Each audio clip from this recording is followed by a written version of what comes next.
Hare Krishna. Welcome you all in the class. आज की class में आप सभी वैष्णव का बहुत बहुत स्वागत है।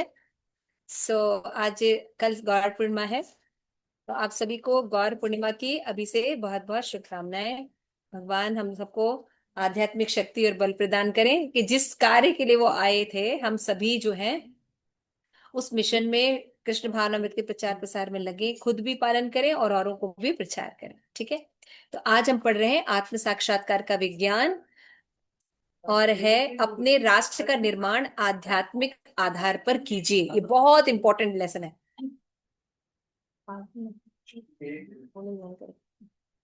तो ये बहुत इंपॉर्टेंट लेसन है और उसमें बहुत कुछ सीखने को मिलेगा। इस लेसन में ये सीखने को आपको मिलेगा कि जब हम भक्ति शुरू करते हैं तो हमें बहुत कुछ सीखना होता है ना। कई चीजें हम सीखते रहते हैं, अपना पढ़ाई है, लिखाई है, कीर्तन है, मंदिर जाना है, सेवाएं हैं, सीखते हैं, पढ़ते हैं। तो 10-12 साल या 15 साल भक्ति में बहुत उत्साह बना रहता है। उसके बाद हमको कुछ अच्छे अनुभव होते हैं तो हम 20 साल तक थोड़ा उत्साह और नवीनता बनी रहती है। लेकिन प्रॉब्लम कब आती है? 20-25 साल के बाद। 20-25 साल के बाद भक्ति में ख्याल आने लगते हैं है ना। क्योंकि बेसिक चीजें हमें ठीक से अनुभव नहीं हो रही हैं, या हम समझ नहीं पाए हैं, या सही ट्रेनिंग में हम अगर नहीं रहे। तो भक्ति में असली जो शुरुआत होती है स्टे होने की, निरंतर बने रहने की, वो शुरू होती है 20 से 25 साल के बाद। इसलिए आपको ऐसे भक्तों का संग करना चाहिए जो निरंतर भक्ति कर रहे हैं। ये बहुत जरूरी है। हमें हम कई बार कहते हैं हमें विद्वत्ता नहीं लानी किसी चीज में। जैसे बहुत विद्वान हो गए, हम बहुत अच्छा पढ़ लेते हैं, हमें कॉन्सेप्ट क्लियर है, हम बहुत अच्छा कीर्तन करते हैं, बहुत अच्छा प्रसाद बना लेते हैं, हम बहुत अच्छी चीजें कर लेते हैं। किसी चीज में विद्वान होना, ये बहुत एक्सपर्टीज को भगवान लाइक नहीं करते हैं। निरंतर और अहेतु की भक्ति को भगवान लाइक करते हैं, है ना। निरंतर और अहेतु की भक्ति, ये दो क्वालिटी। निरंतर मतलब कंटिन्यूअस, और अहेतु का मतलब बिना कारण के। इसको प्रेम भक्ति कहते हैं। इसको इसको भगवान लाइक करते हैं। तो ऐसे जो रागात्मिका भक्त हैं उनके अंदर ये दो क्वालिटी पाई जाती है। हमने एक पढ़ा था ना रागात्मिका भक्त, उपदेशामृत में। तो रागात्मिका भक्त वो होते हैं जिन्होंने राग उत्पन्न कर लिया है ना, जिन्होंने राग उत्पन्न कर लिया है। तो ये भक्त जो होते हैं, ये रागात्मिका भक्त भी, जिन्होंने भक्ति रसा में सिंधु पढ़ा है, रागात्मिका भक्त भी दो प्रकार के होते है ना। रागात्मिका भक्त जो होते हैं दो प्रकार, जिन्होंने राग उत्पन्न कर लिया है। ये बहुत इंपॉर्टेंट है समझना, है ना। मैं आपको बिल्कुल शॉर्ट में बता रही हूँ ताकि आप लोग इसको अच्छे से समझ सकें। माता जी, आप रागात्मिका बता रहे हैं, रागानुगा बता रहे हैं? पहले रागात्मिका जो तो पार्षद होते हैं। रागात्मिका, रागात्मिका भक्त, रागात्मिका भक्त भी होते हैं। एक कामा रूपा होते हैं और दूसरा संबंध रूपा होता है ना। आप लोगों ने हरि बोल पढ़ा था ना, उपदेशामृत। ध्यान से सुनो जो बता रहे हैं कि हमें अगर वृंदावन में रहना है तो किसी रागात्मिका भक्त के अंदर हमको रहना चाहिए, है ना। तो रागात्मिका भक्त भी दो प्रकार के होते हैं। कौन कौन से? एक होते हैं काम रूपा और एक होते हैं संबंध रूपा। इसको लिखना चाहिए हम लोग को। ठीक है। काम रूपा जो भक्त होते हैं, इनको इनको क्या कहते हैं? जैसे गोपी भाव में जितने लोग भक्त होते हैं, जिनको ललिता, है ना, विशाखा, इस भगवान की मेन अष्ट गोपियां हैं, या और किसी भी गोपी के भाव में जो रहते हैं, उनको काम रूपा रागात्मिका भक्त कहते हैं। ठीक है। और संबंध रूपा जो होते हैं रागात्मिका भक्त, ये भी रागात्मिका ही भक्त होते हैं, है ना। लेकिन ये भगवान को अपने किसी रिलेटिव के रूप में, माता पिता के रूप में, भाई बंधु के रूप में, फ्रेंड के रूप में, है ना, अपने स्वामी के रूप में, तो अलग अलग जो रिलेशन है उसके रूप में भगवान के साथ कनेक्टेड रहते हैं। इनका भी एसोसिएशन सेम एसोसिएशन होता है। तो रागात्मिका भक्त का हमें संग करना है। और ये दो प्रकार के होते हैं। पहला क्या है? काम रूपा। इसमें गोपियां आती हैं, जितनी भी होती हैं गोपियां आती हैं, सब होती हैं, है ना। और जो संबंध रूपा होती हैं, इसमें भगवान के अलग अलग संबंध, रिलेटिव, द्वारिका की रानियां, ये सब आती हैं, है ना। समझ में आया? तो इनमें से अगर कोई भक्त अगर हमें विशेष भाग्यवश मिल गए हैं, तो हमको इनका एसोसिएशन करना चाहिए और इनके एसोसिएशन में निरंतर बने रहना चाहिए। जनरली क्या होता है, 10-15 साल में अगर हमें चीजें आ जाती हैं, आध्यात्मिक ज्ञान के बारे में नॉलेज आ जाता है, तो हम अपने गुरु में ही त्रुटियां निकालना शुरू कर देते हैं। जो हमें सिखा रहे हैं उनमें हमको इनसे ज्यादा आता है। अरे देखो वो श्लोक उन्होंने गलत बोल दिया, अरे देखो इन्होंने ऐसे कर, अरे उनको ये नहीं आता, हमको तो गोपी गीत पूरा लाइन से आता है। जैसे जैसे प्रगत भक्तों का लक्षण है कि जैसे जैसे हम भक्ति में आगे बढ़ते हैं, दो चीजें डेवलप होती हैं। एक तो कोई भी चीज को एकदम आसानी से नहीं बोल सकते हैं सिद्धांत, जैसे राधा नाम वो बहुत आसानी से नहीं बोल सकते। चैतन्य महाप्रभु जगन्नाथ नहीं बोल पाता, हम लोग को बुलवा लिए 10 बार बोल देंगे, क्योंकि कोई भाव ही नहीं है।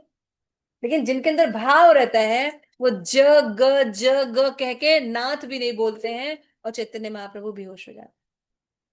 सुखदेव प्रभु राधा रानी का नाम नहीं ले सकते, नहीं तो समाधि लग जाएगी। तो एक तो लक्षण ये होता है कि जो लोग भक्ति करते हैं वो बिल्कुल सीक्वेंस वाइज, बिल्कुल जैसे हम लोग ने ट्रेनिंग ली है वैसे नहीं होते हैं, है ना। या बहुत परफेक्टली प्रोनाउंसिएशन और ये सब नहीं होता है उनके अंदर। ये इस चीज की कमी आती है। और दूसरी चीज की कमी क्या आती है कि वो लोग अपने आप को इतना दीन मानने लगते हैं, इतना दीनहीन मानते हैं कि उनके लिए अगर सामने उद्दीपन ना हो तो वो प्रचार भी ना कर पाए। उद्दीपन का समझते हैं, अगर उनको प्रोत्साहित नहीं किया जाए या उनको लगे नहीं कि प्रचार करना है, तो उनके अंदर इतनी इतनी भावना आती है कि मैं कितना दीन और हीन हूं, ये भावना बढ़ने लगती है। तो ये सब जो है प्रगत भक्तों का लक्षण है। मैं इतना सब क्यों बता रही हूँ आप लोगों को, इसलिए बता रही हूँ कि भक्ति में प्रॉब्लम कब आती है, जब आप 20-25 साल के हो जाते हैं, सब आ गया है, सब कुछ कर रहे हैं, अब स्टे करना, ये सबसे बड़ा चैलेंज। स्टे करना मतलब रहना भक्ति में।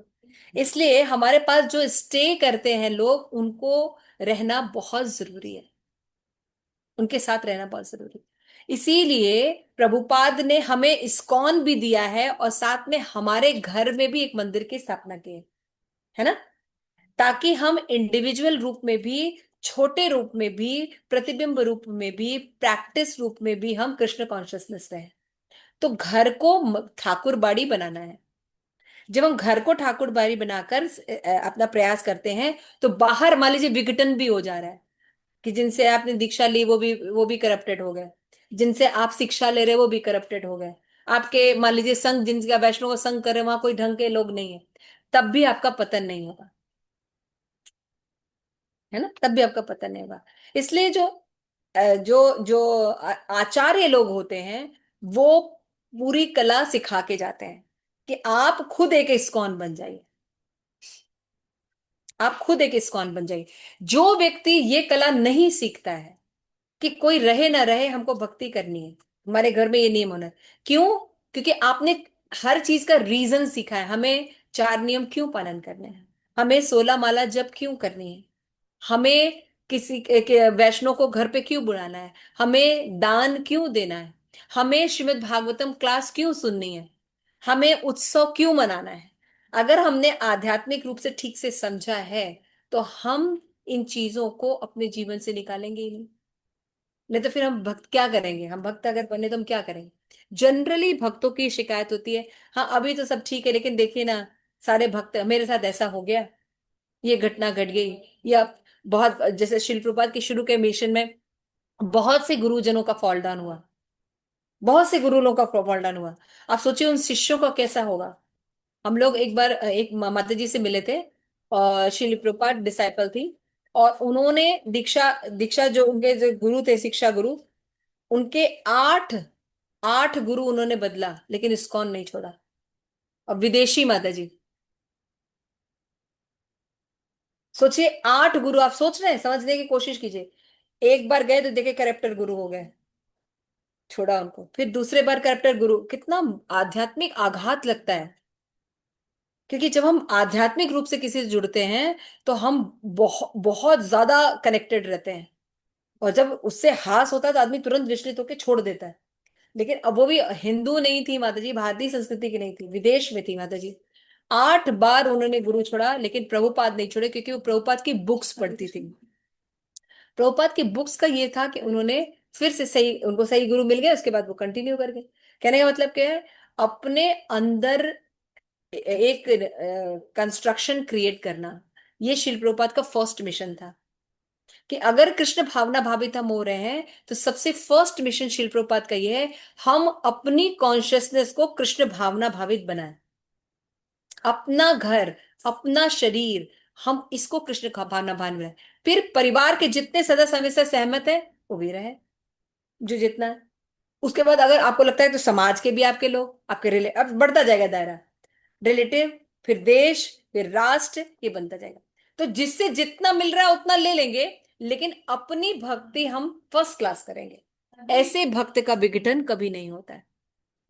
इसीलिए शिल प्रभुपाद हमेशा इन्फेसाइज करते थे कि शिल प्रभुपाद की बुक्स जरूर सिस्टमैटिकली पढ़ी जाए।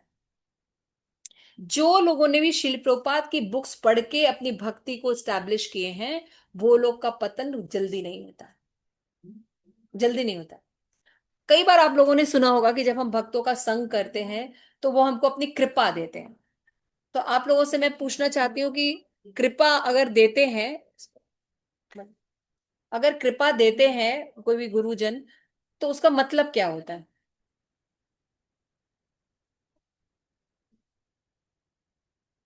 बताइए, किसी का हाथ दिख नहीं रहा मुझे। अगर हम जैसे गुरु का संग करते हैं, बोलते हैं ना कि वो अपने अपने हृदय का ज्ञान हमारे अंदर स्थापित करते हैं, मतलब क्या होता है? मतलब कुछ रेज निकलती है, हमारे अंदर चली जाती है। कोई गुरुजन, जैसे हम लोग बोलते हैं ना, कोई गुरुजन है, हमें, हम गए, हम क्लास सुनते हैं, तो वो हमें ज्ञान स्थापित करते हैं हमारे हृदय में। ज्ञान पढ़ने से ज्ञान नहीं आता है, ये सुना ना हमने, कि गुरु गुरु का या कोई सीनियर वैष्णव के अंडर में रहने पे वो अपना ज्ञान या अपना प्रेम हमारे हृदय में स्थापित करते हैं। इसका क्या अंडरस्टैंडिंग है, क्या समझते हैं इससे आप लोग, थोड़ा बताइए। कि जब आपको गुरु होते हैं या कोई भी वरिष्ठ जन जिनसे आप सीख रहे होते हैं, वो अपनी बातों के द्वारा आपको अवसर देते हैं और कुछ नहीं करते हैं।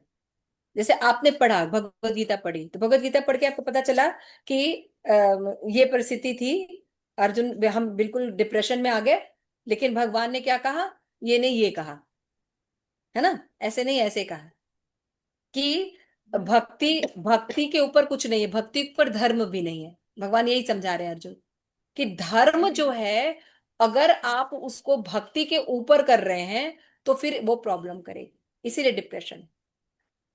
तब अर्जुन को समझ में आया कि भक्ति का मतलब होता है कि उसको भक्ति को ऊपर रखना, धर्म से ऊपर रखना, है ना। टॉप फिर लिस्ट। क्या होगा? आपने ये बात पढ़ी, अब मान लीजिए कोई परिस्थितियां पड़ी जिसमें कि आपके पास धर्म और भक्ति में से चूज करना है। मान लो कोई परिस्थिति आई आपके पास, आपने पढ़ा, आपके हृदय में बहुत, क्योंकि था, श्रद्धा था, ये था, सब एक्सेप्ट किया जो आप लोगों ने बातें बताई, है ना, श्रद्धा था, उनको ऑब्जर्व करना था। माता जी ने कहा कि हाँ, उनसे स्थिरता आ जाती, तो हम उनको ऑब्जर्व कर रहे, जो चीजों को ग्रहण किया। तो आपने जब उसको ग्रहण किया, उसके, अब आपके परिस्थिति थी, आपके पास चॉइस थी, है ना, चॉइस थी, और आपको सीखने की इच्छा थी, कृष्ण भावनामृत। तो भगवान आपको ऐसी परिस्थिति दे दिए जिससे कि आपको अवसर मिला। अगर आप उसी सिद्धांत को इंप्लीमेंट करेंगे, अगर आपने धर्म को नहीं चुना, भक्ति को चुना, तो आपको कुछ अनुभव होगा, यही अनुभव आपकी भक्ति है। जनरल मतलब लोग हम क्या, जैसे हम लोग फिल्में देख के एंग्शियस बड़े हुए ना आध्यात्मिक में, तो हम लोग क्या सोचते हैं, आंखों से कुछ निकल गया, उनके हृदय में चला गया, या कुछ ऐसा चमक, पता नहीं क्या हुआ, अचानक से मुझे लगा, नहीं, अचानक नहीं होता है। आपको भक्ति अवसर देती है। जितने भी वरिष्ठ गण, चाहे बुक पढ़ के, चाहे गुरुजन से, चाहे किसी काउंसलर से, किसी से भी जब आप सुनते हैं, तो भक्ति आपको अवसर देती है। उस अवसर पर जब आप रिएक्ट उसी तरह करते हैं, उसी सिद्धांत को करते हैं, तो आपको अनुभव होता है ना भक्ति में, जैसे यस। वो जैसे अनुभव हम होता है। समय और याद करते हैं, ये अपना अनुभव, गूगल हाँ, सर्च करते हैं कि कैसे किया था, शास्त्र में हाँ, कैसे दिया है, फिर माता जी आपको ने एक कैसे रस बताया। प्राप्ति होती है जो पहले प्राप्त नहीं हुई थी। पहले आप जिस तरह से रिएक्शन कर रहे थे उन चीजों पर, जब आप भक्ति के रिएक्शन में आप करते हैं, तो बहुत से लोग कहते हैं जैसे कि माता जी जब हमको दुख आता है, पहले जैसे कोई व्यक्ति ने गलत किया तो हम भी उसके साथ गलत कर देते थे, सोचते थे, लेकिन अभी भक्ति करते तो अभी ये रिएक्शन नहीं था, मेरे मेरे पुराने प्रारब्ध होंगे, अपना उस वहां से निकल जाते, उस व्यक्ति को क्षमा भी कर देते। उस जब आप क्षमा करके जो आप हल्कापन फील करते हैं, जो कि पहले नहीं कर पाते थे, कैरी ओवर करते थे उनकी फीलिंग को कई सालों तक, है ना, कई सालों तक हम उनकी बैड थिंकिंग को कैरी करते थे, वो खत्म हो गया ना। तो आपको ये जो अनुभव मिला, प्लेजर मिला क्षमा करने पर, अब ये आपका पूरे जीवन में अनुभव हो गया ना, कि भक्ति करने पर यदि हम अपनी चीजों को सही से देखेंगे कि ठीक है उसके साथ हुआ है, लेकिन है मेरे पूरे पिछले जन्म का प्रारब्ध, ये व्यक्ति पोस्टमैन की तरह हमें अपना दुख देके गया है, हम उसको क्षमा कर देंगे, भगवान की हमारे कृपा से कर्म भूल भी जाएंगे। हमारे हमारे कर्म हाँ, भी कट भगवान की गए कृपा थोड़ा करेंगे से। तो आपको एक अनुभव प्राप्त होगा, और ये अनुभव पहले आपको कभी प्राप्त नहीं हुआ है, और इसी अनुभव की आपको तलाश थी। यू वॉन्ट समथिंग, देखिए आपको रिलैक्स रहे। तो भक्त जो है रिएक्शन के प्रति चेकआउट भी करते हैं कि इस रिएक्शन से हमको दुख ना हो, इस व्यक्ति से हमें दुख ना हो, ये व्यक्ति दोबारा हमें धोखा ना दे सके, चेकआउट भी करते हैं, और साथ में हृदय के साथ रीजंस जानते हैं। ये दोनों कार्य होने पर अनुभव प्राप्त, इसलिए हमेशा ध्यान रखिएगा, जो भी आप प्रभुपाद की बुक पढ़ रहे हैं, किसी भी वैष्णव का संग कर रहे हैं, ये आपको अवसर देता है। लेकिन अगर अवसर में आपने सिलेक्शन अपना वो पुराना आधार ही किया, तो आपको कुछ भी प्राप्त नहीं हो। ठीक है, मतलब ये कि ये आध्यात्मिक जगत हमें सही कॉन्शियसनेस में रखता है। अज्ञानता में पोजीशन दिखाई नहीं देती है, अज्ञानता में हम गलत डिसीजंस लेते हैं, लेकिन जब हम भक्ति करते हैं तो हमारे ज्ञान के प्रकाश के कारण हमें सब कुछ पूरा डिटेल में दिखाई देता है। अब हमारे पास अवसर है, हाउ वी रिएक्ट। ये रिएक्शन ही आपका दिव्य अनुभव बनता है, भक्ति में स्टेबिलिटी रखता है, सब कुछ करेगा। ये ध्यान रखें। क्या किया शिल प्रभुपाद ने, हमें यूनिट में पहले कृष्ण कॉन्शियसनेस दिया, व्यक्तिगत, है ना, व्यक्तिगत हमें कृष्ण भावना भावित होना है, उसके बाद आपको समूह रूप से कृष्ण भावना भावित होना है। तो आज का ये जो लेसन है, अपने राष्ट्र का निर्माण आध्यात्मिक आधार पर कीजिए, प्रभुपाद बता रहे हैं। बहुत इंपॉर्टेंट लेसन है, आइए पढ़ते हैं। अपने राष्ट्रों का निर्माण आध्यात्मिक आधार पर कीजिए। श्रील प्रभुपाद नैरोबी विश्वविद्यालय अफ्रीका में भाषण देते हैं। आप अपना विकास करने का प्रयत्न कर रहे हैं, तो कृपया आध्यात्मिक रूप से अपना विकास कीजिए, क्योंकि आध्यात्मिक विकास ठोस विकास है। अमेरिकनों एवं यूरोपियनों का अनुकरण मत कीजिए, जो कुत्तों और बिल्लियों के समान जीवन व्यतीत कर रहे हैं। परमाणु बम बन चुका है, और जैसे ही अगले विश्व युद्ध का आरंभ होता है, उनके समस्त गगनचुंबी भवन और अन्य प्रत्येक वस्तु समाप्त हो जाएगी। आप इसको मनुष्य जीवन के यथार्थ दृष्टिकोण अर्थात आध्यात्मिक दृष्टिकोण से समझने का प्रयास करें। देवियों और सज्जनों, कृष्ण भावनामृत के प्रसार के लिए आयोजित इस सभा में सम्मिलित होने के लिए आपका अत्यंत धन्यवाद है। कृष्ण भावनामृत अभियान मानव समाज को उस स्तर पर लाने का प्रयत्न कर रहा है जहां सभी का जीवन सफल बन सकता है। आज का विषय है मानव जीवन का वास्तविक अर्थ। हम संपूर्ण विश्व को इस अर्थ के विषय में निर्देश देने का प्रयत्न कर रहे हैं। अनेकानेक लाखों वर्षों के क्रमिक विकास के पश्चात मानव जीवन प्राप्त होता है। हमें यह स्मरण रखना चाहिए कि पद्म पुराण के अनुसार 84 लाख योनियां हैं। जीवन का आरंभ जलचर प्राणियों से हुआ है, क्योंकि हम वैदिक साहित्य से समझ सकते हैं कि सृष्टि के आरंभ में संपूर्ण लोक जलमग्न था। यह भौतिक जगत पंचभूत स्थूल तत्व भूमि जल अग्नि वायु और खम आकाश से बना हुआ है। इसके अतिरिक्त 3 सूक्ष्म तत्व हैं, मन बुद्धि और अहंकार। इन आवरणों के पीछे आत्मा है, जो इन 8 तत्वों से ढका है। यह जानकर भगवत गीता में यह जानकारी भगवत गीता ठीक है, में दी यहाँ तक गई है। पढ़ते हैं, मैंने मध्य समझने की कोशिश करते हैं। देखिए शिल प्रभुपाद जो है नैरोबी विश्वविद्यालय अफ्रीका में है, और वहां पे वो कुछ भाषण दे रहे हैं, तो बोलते हैं कि आप अपना विकास करने का प्रयत्न कर रहे हैं। कितना सिंपल बोल रहे हैं ना, हम सभी चाहते हैं हम प्रोग्रेस करें, तो आप आध्यात्मिक रूप में अपना विकास कीजिए। देखिए प्रभुपाद का ये प्रवचन हम लोग को ना इम्प्लीमेंट भी करना चाहिए, अपने लिए भी सोचना चाहिए। एकदम स्पिरिचुअल को स्पिरिचुअल नहीं रखते हैं, प्रैक्टिकल बताते हैं प्रभुपाद।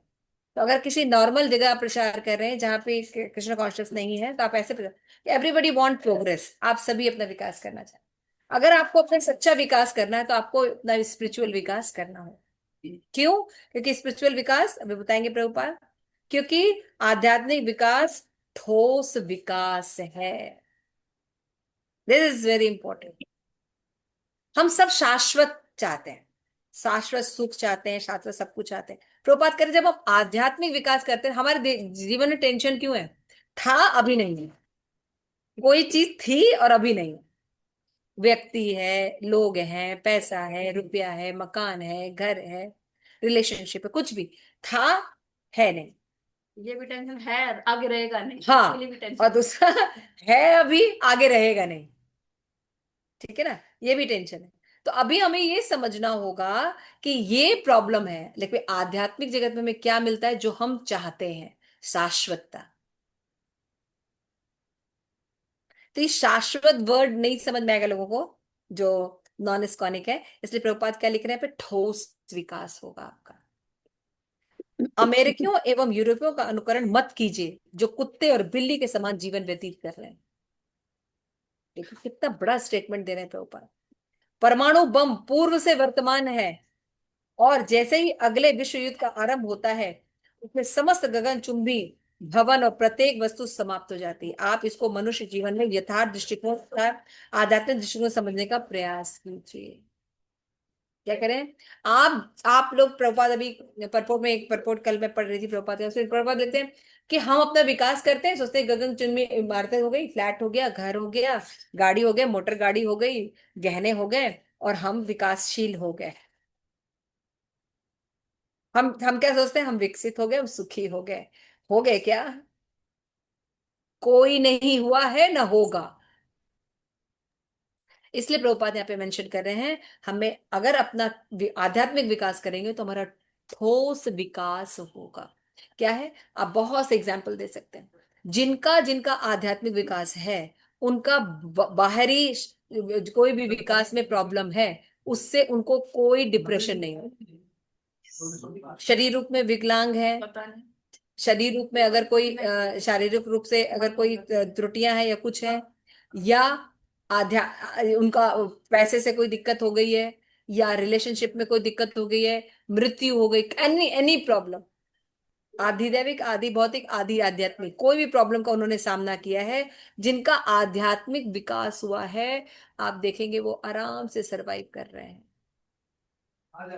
उनकी टेंशन, उनका दुख जो है, कर्मियों के दुख जैसा नहीं होता। कितने लोग एग्री करते हैं इस बात को? है ना, आप सब समझते हैं। Thank you. तो ये बात श्री प्रभुपाद कर रहे हैं, इसलिए प्रभुपाद वहां पे कह रहे हैं, अगर विकास करना है अपना, तो आध्यात्मिक विकास कीजिए, ये आपको ठोस आधार प्रदान करेगा। प्रभुपाद कहते हैं, कृष्ण भावना का प्रचार है। आज यदि इस सभा में सम्मिलित होने के लिए आपको अनंत धन्यवाद है। प्रभुपाद कह रहे हैं कि आपने ये प्रोग्राम आयोजित किया, आपको धन्यवाद है। देखिए ये बात जो है बोलना बहुत जरूरी है, किसी को भी थैंक्स सबसे पहले बोलना चाहिए। ये बात करने की कला होती है, ये प्रभुपाद के अंदर थी। कृष्ण भावनामृत अभियान मानव समाज को उच्च स्तर पर लाने का प्रयत्न कर रहा है, यहाँ सभी का जीवन सफल बन सकता है। आज का विषय है मानव जीवन का वास्तविक अर्थ। हम संपूर्ण विश्व को इस अर्थ के विषय में निर्देश देने का प्रयत्न कर रहे हैं। आज का क्या विषय है? वास्तविक विकास, वास्तविक अर्थ क्या है, वास्तविक वस्तु कौन है? पढ़ा है ना श्रीमद् भागवतम का 3 मंगलाचरण श्लोक, वास्तु वस्तु शिवदम। तापत्रय उन्मूलनम। वास्तु वस्तु कृष्ण नहीं बोला है, वास्तु वस्तु वास्तु वस्तु बोला है। वास्तविक वस्तु कृष्ण नहीं बोला है, वास्तविक वस्तु वस्तु बोला है। मतलब क्या है? कृष्ण को समझने से पहले हमें इस क्रिएशन को, इन चीजों को, सबको समझना पड़ेगा। जिसने ये क्रिएशन समझ लिया, वो भगवान का चित्र देख के ही नहीं सोचेगा, हर चीज को, फ्लावर की स्मेल भगवान है ना। हमारे जीवन में अगर हम बच्चे हैं या कुछ अच्छा है, मंगल है, तो भगवान का दिया हुआ एवरीथिंग। सूर्य क्यों काम कर रहा है, कैसे काम करता है, भगवान के नेत्र है, भगवान इसके पीछे की एनर्जी है ना। तो जितनी उसको कहीं पर भी रख दीजिए, वो हर क्रिएशन के पीछे जो है भगवान, उनको देख सकते हैं। इसी को नॉलेज कहते हैं। तो यहाँ पे प्रभुपाद यही समझा रहे हैं कि इसके विषय विषय में निर्देश देने का प्रयत्न कर रहे हैं। कौन सा विषय देने का प्रयत्न कर रहे हैं? वास्तव अर्थ। अभी आप जो नॉलेज रखे हैं वो माया के थ्रू नॉलेज रखे हैं, जो कि आपको भ्रमित नॉलेज देती है, आपको शरीर मानने को बाध्य करती है। इसीलिए हम शरीर के सुख के लिए जीवन भर लगे रहते हैं। लेकिन आध्यात्मिक ज्ञान लेने पर हम वास्तविक समझते हैं, हम शरीर नहीं आत्मा है, और आत्मा कल्याण करते हैं। तो हमने पढ़ा है कि जड़ में पानी डालने से पूरा पेड़ नरिश होता है। तो आत्मा का अगर आप कल्याण करेंगे तो शरीर का नरिशमेंट अपने आप हो जाएगा। फिर यहाँ पे बता रहे प्रभुपाद, क्रमिक विकास के अज्ञात लाखों वर्ष पश्चात मानव जीवन प्राप्त होता है। प्रभुपाद कह रहे हैं आपको ये जो मनुष्य जन्म मिला है, ये कितना रेयर और दुर्लभ है। 84 लाख योनियों के बाद प्रभुपाद बताते हैं, क्योंकि वैदिक शब्द से समझ सकते हैं कि संपूर्ण पहले क्या था, क्रिएशन जलमग्न था, कारण दक्ष विष्णु जलमग्न था। फिर बताते 5 भूत तत्व होते हैं, है ना, भूमि जल अग्नि पृथ्वी वायु आकाश से बना हुआ है। और 3 सूक्ष्म तत्व होते हैं जिससे हमारा क्रिएशन है ना, 8 है टोटल। मन बुद्धि और अहंकार सूक्ष्म होता है, और पंचभूत होते हैं पृथ्वी जल अग्नि वायु आकाश। इन्हीं के पदार्थ दोनों का मिश्रण से सारे क्रिएशन हो रहा है। इस आवरण के पीछे आत्मा है जो 8 तत्वों से ढकी है। यानी हमें किसको कहा जाना है? पृथ्वी जल अग्नि वायु आकाश मन बुद्धि अहंकार नहीं है हम आत्मा है। ये ज्ञान पे आना है। ये ज्ञान पे आने पर ये दोनों कॉन्सेप्ट क्लियर रहेंगे। और हम या तो प्रगति करते हैं तो सबसे पहले शरीर के बारे में जानते हैं, और थोड़े और प्रगति करते हैं तो लोग सोचते हैं कि मन और बुद्धि और अहंकार तक जाते हैं, है ना, साइकोलॉजी यहाँ तक जाते हैं। लेकिन इसके भी बियॉन्ड आध्यात्म जगत जाता है। वो बताता है you are not this body, you are soul and you are spiritual. इसलिए प्रभुपाद बताया मनुष्य, हाँ आगे पढ़िए माता जी। हाँ। मनुष्य ही केवल ऐसा प्राणी नहीं है जिसमें आत्मा होती हो, हम सब में आत्मा है। पशु पक्षी सरीसृप रेंगने वाले जीव, कीटाणु वृक्ष पौधे जलचर इत्यादि। आत्मा केवल विभिन्न वस्त्रों से ढकी हुई है। जैसे आप में कुछ लोग श्वेत वस्त्र पहनते हैं तो कुछ हरे तो कुछ लाल इत्यादि, परंतु हम इन वस्त्रों से संबद्ध नहीं है। हम आत्मा के रूप में आप से संबद्ध हैं। इस प्रकार भगवद गीता में आता है, विद्या विनय संपन्ने ब्राह्मणे गवि हस्तिनी शुनि चैव शव पाके च पंडिता समदर्शिना। एक विनीत पंडित सच्चे ज्ञान के कारण विद्या विनय से युक्त ब्राह्मण गाय हाथी कुत्ते और चंडाल में समदर्शी होता है। ऋषि रंग बुद्धि या योनि के आधार पर किसी प्रकार का कोई भेदभाव नहीं रखता। वह प्रत्येक जीव को आत्मा के लघु के अंश के रूप में देखता है। यह कहा गया है, केशाग्रस्त भागस्य शताश सदृश्य आत्मक जीव सूक्ष्म स्वरूपो अयम सख्यातीतो ही चित्कना। जिनमें परमाणु के असंख्य अंश हैं, जो केश के अगले भाग के 10,000वें हिस्से के बराबर है। हमारे पास आत्मा के परिमाण को नापने का कोई यंत्र नहीं है, इसीलिए आत्मा को इस ढंग से नापा गया है। दूसरे शब्दों में आत्मा परमाणु से भी अधिक छोटी है।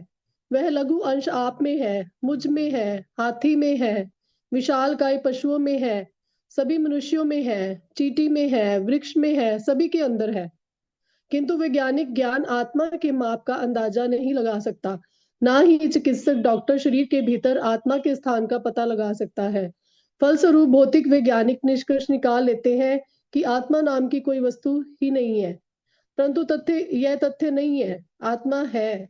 एक जीवित और मृत शरीर का अंतर आत्मा की ही उपस्थिति के कारण है। जैसे ही आत्मा शरीर को छोड़ती है, शरीर की मृत्यु हो जाती है, उसका कोई मूल्य नहीं रह जाता।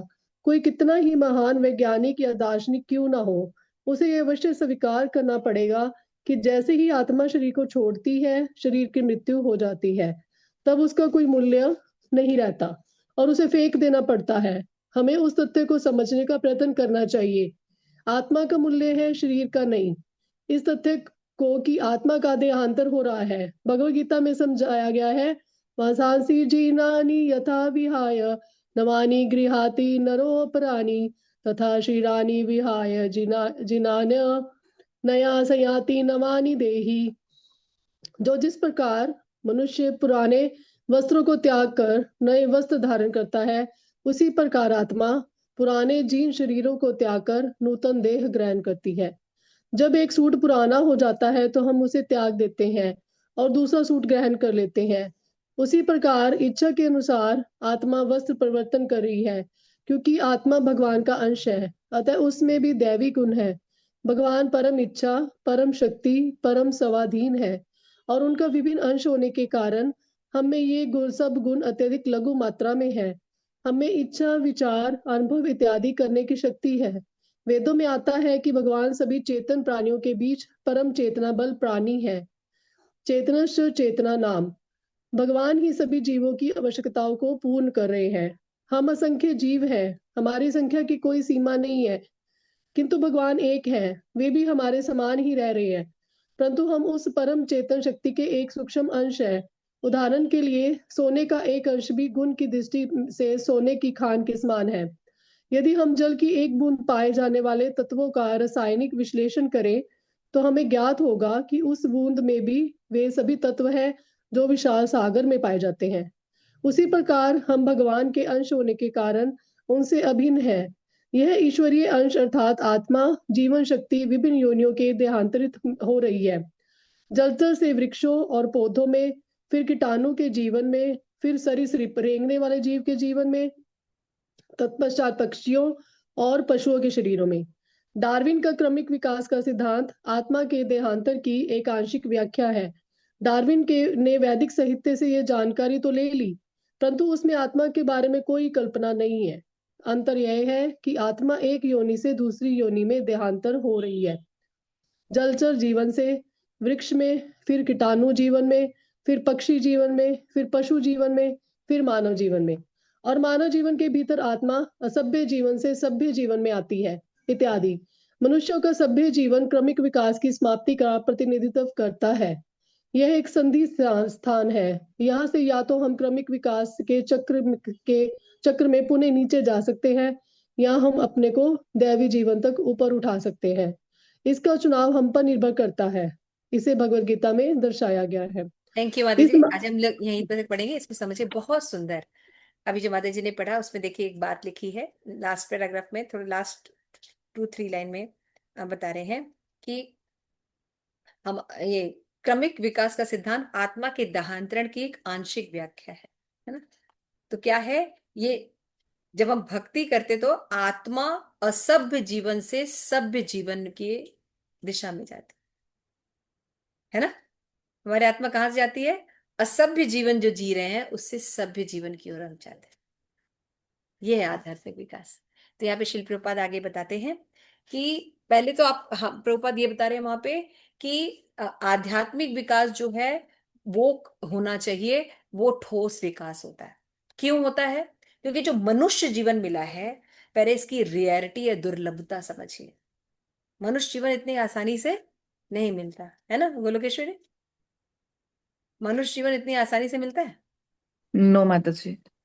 84 लाख योनियों के बाद मनुष्य जीवन मिलता है। और यस, मनुष्य जीवन में एक ही एक अच्छी चीज है कि हम भगवत ज्ञान ले सकते हैं, बाकी योनि में नहीं, यस। बाकी योनि में नहीं ले सकते। इसीलिए प्रभुपाद यहाँ पे सबसे पहले ये क्लियर कर रहे हैं कि विद्या विनय संपन्न, जिसका ज्ञान हो जाता है वो ये समझ पाता है कि वो ये शरीर नहीं है, वो आत्मा है। तो आत्मा का कल्याण उसकी प्रायोरिटी बन जाती है, जिसके कारण बाकी चीजें अपने आप सेटल डाउन ठीक से हो जाती है ना। फिर प्रभुपाद बताते हैं कि आत्मा के बारे में इतना छोटा साइज है कि साइंस इसको कभी भी कोई ऐसा यंत्र बना के उसका परीक्षण नहीं कर सकते, उसके पास ऐसा साधन ही नहीं। लेकिन आध्यात्मिक जगत में ये पता है कि कितना साइज है, बाल के एक अग्रभाग के बराबर है। आत्मा के बारे में पूरा डिटेल वर्णन है, ये ज्यादा हम नहीं जाएंगे क्योंकि आप सब जानते हैं, भगवत गीता आपने पढ़ा है। और दूसरा आपने क्या देखा है कि अगर शरीर की मृत्यु होती है तो आत्मा की जर्नी खत्म नहीं होती, हमारे कर्मों और इच्छाओं के हिसाब से हमारा देहांतरण होता है। ये दूसरी इंपॉर्टेंट बात श्री प्रभुपाद ने हमें बताया। जनरली लोगों को ये कॉन्सेप्ट नहीं पता है देहांतरण। देहांतरण का जिम्मेदार कौन है, हमारी खुद की इच्छाएं। ये प्रभुपाद समझाने की कोशिश कर रहे हैं देखिए, जैसे मान लीजिए कोई कि हाँ भाई आप चलिए अच्छी बात बता रहे हैं, आध्यात्मिक जीवन का सुख के बारे में नॉलेज होना चाहिए, इसको प्रायोरिटी देनी चाहिए, ठीक है। भाई इतनी प्रायोरिटी क्यों दें? जरूरत क्या है? मान लीजिए ध्यांतरण होता है तो कोई क्या दिक्कत हो गई? ध्यांतरण भी होता है तो क्या दिक्कत हो गई? है ना? तो प्रभुपाद यहाँ पे बता रहे हैं मनुष्य जीवन बहुत इंपॉर्टेंट है। अगर इसमें आपने इसका सही उपयोग नहीं किया तो आप अवसर खो देंगे। आप अवसर खोल देंगे अपने डेस्टिनेशन तक पहुंचने का। फिर आप इसी पुनरागमन के चक्कर में लगे रहें। प्रभुपाद बताते हैं कि आप जिन चीजों को इतना इंपॉर्टेंट देते हैं, शरीर या शरीर के देहांतरण को इतना इंपॉर्टेंट देते हैं लोग, देखिए, है ना? ये है, ऐसे था, जन्मों जन्मों तक लोगों का दुश्मनी चला आता है, खानदानी, है ना? ये शरीर के लिए इतना होता है कि इसमें जरा सा कष्ट है, कुछ है तो लोग सुसाइड कर लेते हैं। अपने हिसाब से सफलता ना मिलने पर लोग सुसाइड कर लेते हैं, मनुष्य जीवन ही खत्म कर देते हैं। सोचिए कितना बड़ा दुर्लभ। उसके उसका आध्यात्मिक जीवन में महत्व क्या है? देखिए प्रभुपाद ने क्या कहा, आध्यात्मिक ज्ञान होना चाहिए। अब प्रभुपाद एक एग्जाम्पल आपको बता रहे हैं कि जनरली भौतिक जगत में लोग शरीर को बहुत मानते हैं, बहुत इंपॉर्टेंट देते हैं। प्रोपात करें, मान लीजिए अगर आपने इसका ठोस आधार पर आपका नॉलेज है तो आप आत्मा को अगर इंपॉर्टेंट देंगे तो शरीर आपके लिए कितना नगण्य हो जाएगा। जैसे आपका कोट था, पुराना हो गया, दूसरा पहन लिया। मैं फटे कपड़े कौन पहनता है? पागल के अलावा तो कोई पहनता नहीं है। और उसको छोड़ने में कितना दुख होता है? बिल्कुल दुख नहीं होता, क्योंकि हमको नया अच्छा शरीर, अच्छा अच्छा अच्छा कपड़ा मिल रहा है। तो शरीर परिवर्तन या मृत्यु भक्तों के लिए इतना डरावना नहीं होता जितना कि भौतिकता कर्मीवादियों को होता है। भक्तों को ये इतना सिंपल लगता है पुराने कपड़े बदलने। वांचासी जीवानी यथा विहाय, श्री प्रभुपाद बता रहे। प्रभुपाद कह रहे हैं इसलिए हमें अपना विचार अनुभव इत्यादि करने की शक्ति जो है ये सही करना चाहिए कि हम दैवी गुण के हैं, हम माया के अधीन नहीं हैं, हम दैवी गुण के हैं, है ना? भगवान के अंश हैं। इसलिए वेदों में आता है कि भगवान सभी चेतन प्राणियों के परम चेतन है, चेतो चेतना नाम, और श्री भगवान ही सभी जीवों की आवश्यकताओं की पूर्ति कर रहे हैं। ये नॉलेज होना बहुत जरूरी। जब हम शरीर लेवल पर रहेंगे तो हम डिप्रेशन में निश्चित आएंगे। ऐसा नहीं कि एक दो व्यक्ति डिप्रेशन में जाएंगे या उनका जीवन नष्ट होगा, सभी का गति वही होता है। क्योंकि मृत्यु, मान लीजिए बाकी जीवन हमारा बहुत अच्छा रहा, लेकिन मृत्यु के समय आपकी जितनी चीजें हैं सब हर ली जाएंगी। वो इतना डिप्रेशन देती हैं, पता नहीं आप लोग कितना समझ पाते हैं। थोड़ा कल्पना करके देखिए, आप जिस परिस्थिति में रहते हैं, जिन लोगों के बीच में रहते हैं, वो सब नहीं रहे, आपको बिल्कुल नए नए युग में डाल दिया जाए, आप फ्रस्ट्रेटेड हो जाएंगे। होंगे? सोच के देखिए। हाँ प्रियदर्शनी बताइए, होंगे फ्रस्ट्रेटेड? नहीं माता जी, अब तो जैसे भक्ति में आए हैं तो नहीं होंगे। नहीं मैं तो नहीं, यही सोचती हूँ। भक्ति हाँ नहीं, जी। लेकिन अगर सिंपल सोचिए, भक्ति में भी होंगे आप। आपकी हम्म। पूरी सिचुएशन, लोग, परिस्थिति, घर मकान, रिश्ते नाते, शरीर सब चेंज हो जाए, हम्म। कैसे रहेंगे आप? फ्रस्ट्रेटेड नहीं होंगे? हम्म। आपको कोई जानने वाला ही ना हो। कैसा लगेगा? सोचिए, सोच के थोड़ा सोचिए, लगेगा ना ये सब चीजें? यस माता जी। हम्म। तो परिस्थिति, अगर आप शरीर लेवल पर रहेंगे तो मतलब आप जो है सापेक्ष सत्य के साथ है कि परम सत्य के साथ है? बताइए। अगर आप शरीर लेवल पर सोच रहे हैं तो आप सापेक्ष सत्य के साथ हैं कि परम सत्य के साथ हैं? यस प्रेम यदि परमेश्वर। हाँ, यदि शरीर के स्तर पर है तो सापेक्ष सत्य के साथ है। सापेक्ष सत्य के साथ। और यस, सापेक्ष सत्य की प्रॉब्लम क्या है कि वो चेंज होता रहता है, बदलता रहता और चेंज होने वाली चीजों में हम डिप्रेशन फील करते हैं। हम चेंज है। नहीं चाहते, बिल्कुल। हम हर चीज परमानेंट चाहते हैं, नहीं चाहते हैं हमारा ये शरीर बिल्कुल। हमेशा यौवन रहे, हाँ। हमारे घर परिवार के लोग हमेशा खुश रहे, स्वस्थ रहे, हमारे पास लक्ष्मी हमेशा बनी रहे, सब कुछ पर हमेशा जो चीज रहेगा। आपको अच्छी लगती है आप क्या चाहेंगे, परमानेंट चाहेंगे, चेंज नहीं चाहेंगे बस। लेकिन सापेक्ष सत्य चेंज होता है, तो चेंज होगा तो आपको प्रॉब्लम होगी। यस। इसलिए आप कभी कभी देखिए कि जब लोग, कई कई लोग जो होते हैं मरते समय, आप देखिएगा मृत्यु के समय उनको फॉरगेटिंग हो जाती है, उनको कुछ याद नहीं रहता कौन क्या है, और वो स्थिति बहुत डिप्रेसिव होती है। तो उसने बताया है ना, वो क्या प्रार्थना करते हैं, इस समय मेरा मन जो है वो आपके चरण कमलों में भगवान लगा हुआ है, इस समय मुझे मृत्यु दे दीजिए, क्योंकि मृत्यु के समय कंठ अवरोधन कुरु कफवात स्मरणम कुतस्ते। समरण। कैसे उस समय आपका स्मरण कैसे होगा, स्थितियां ऐसा नहीं कि किसी एक, हम सबको इसको फेस करना है। कितना तीव्रता से हमें भक्ति करनी चाहिए, और ये हर व्यक्ति फेस करेगा। उस समय आपका कोई बिलवेड आपको काम नहीं आएगा। You have to fly your own aeroplane. अगर भगवान का स्मरण रहा तो हमने देखा है परिस्थितियां बिल्कुल बेकार रहती हैं, शरीर साथ नहीं देता, लैट्रिन बाथरूम तक लोगों को होता है, लेकिन भगवान के प्रति विलाप होने के कारण, विलाप सबको ही होता है, उनको भी विलाप और डिप्रेशन है। हमसे एक व्यक्ति पूछ रहे थे कि माता जी, आध्यात्मिक जगत में जाने के बाद हमको सब कुछ ठीक हो जाएगा ना, कोई एंजाइटी तो नहीं रहेगी ना? तो हमने कहा कृष्ण भक्ति करते समय अभी जो एंजाइटी है उसकी 5 गुना एंजाइटी तो शुरुआत होते ही बढ़ जाएगी। क्या कह रहे हैं आप? हम के हाँ, और जैसे जैसे दिन बीतेगा वो एंजाइटी का लेवल हाईएस्ट हो जाएगा, 180 डिग्री के भी ऊपर चला जाएगा। क्या कह रही माता जी? हम के हाँ, शरीर त्यागना है ना, जब 1 डिग्री 2 डिग्री बुखार हो जाएगा, उसके बियॉन्ड बियॉन्ड कृष्ण भावना में रहेगा, वो रहता है एंजाइटी, पता ही वो नहीं कहते चलता हैं कि दुनिया में हो क्या रहा है। आसपास मतलब घट क्या रहा है वो भी नहीं पता चलता। कहते हैं ना, अगर ये, वृंदावन में हाँ, वृंदावन में जब तक कृष्ण थे तो बहुत शांति थी, जैसे ही हाँ, कृष्ण प्रकट हुए वृंदावन में हंगामा शुरू हो गया। बहुत असुर आते थे। आप भक्ति शुरू करेंगे, जो टेंशन नहीं भी सोच रहे वो टेंशन शुरू होगी, है ना? हम जब भक्ति करते थे हमारे दोनों टांग ठीक थे। भक्ति करते पहले एक टांग गया, फिर बाद दूसरा भी गया। समझ रहे हो? तो ये भक्ति करने का, कह रहे ये कैसे फिलॉसफी, हम कि हमारी यही फिलॉसफी है। कृष्ण का मतलब टेंशन, है ना? क्यों? और इतना टेंशन देते हैं कि शरीर लेवल पर आप कॉन्शियस नहीं रहेंगे। यानी इस इतनी तीव्रता से भक्ति करनी होगी विद डिसिप्लिन। और भगवान के प्रति टेंशन होना, एंजाइटी होना, यही तो चाहिए।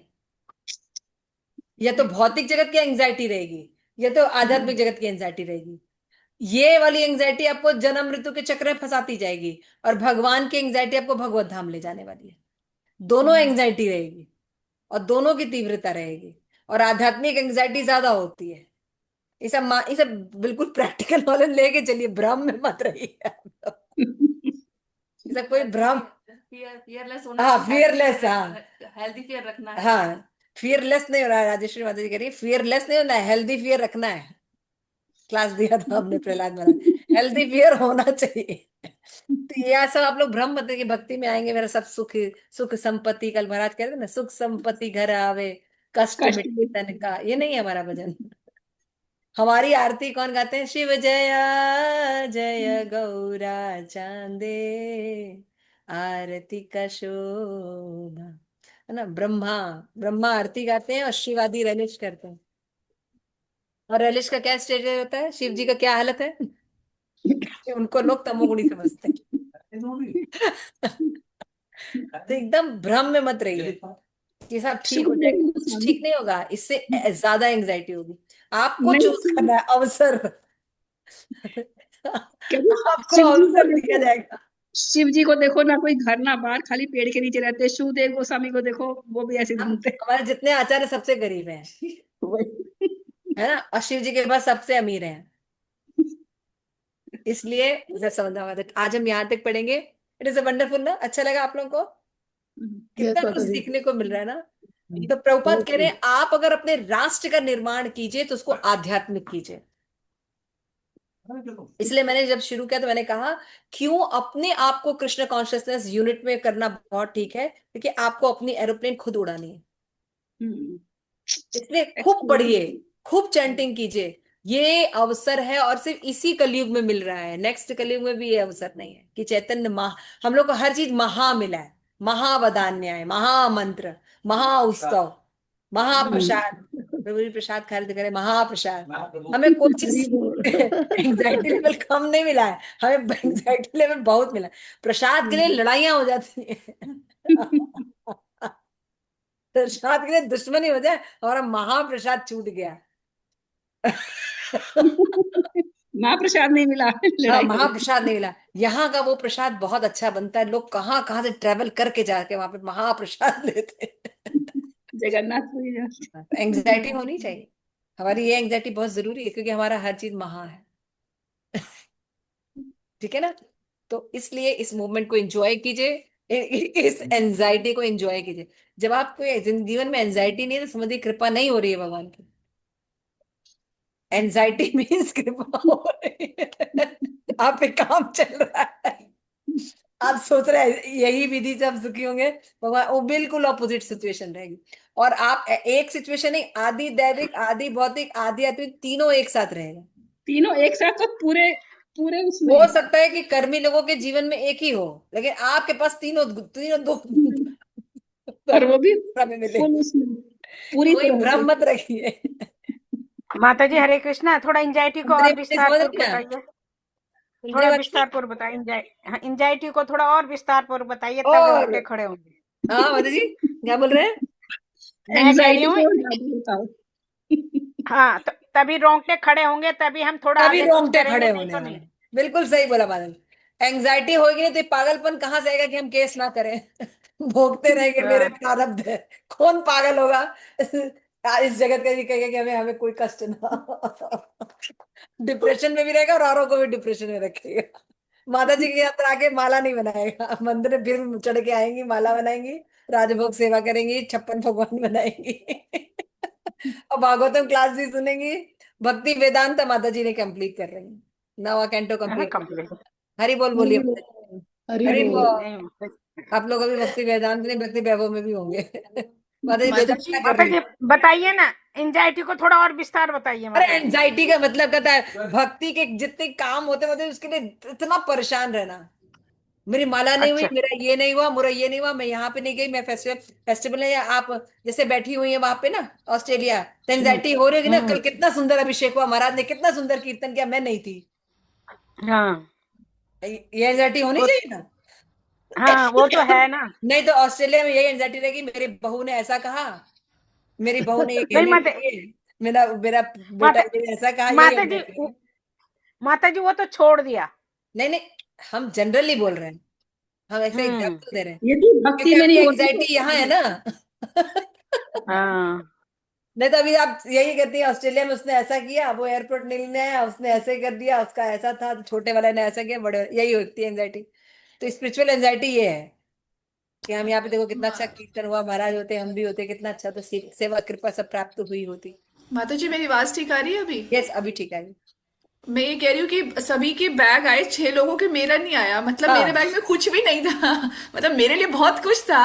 वो जो ले गया वो सोच रहा होगा कि क्या ये बैग में आचमन पात्र लेके जा रही है, ऐसे ऐसे कार्ड्स लेके जा रही है, सारे नोट्स है, कुछ 1 रुपया भी नहीं था। और जो मैं व्यक्ति लिया होगा उसका किसी काम का भी नहीं होगा। हाँ लेकिन मतलब सारे लोगों का लेकिन बैग था और इन्हीं का बैग गायब हो गया।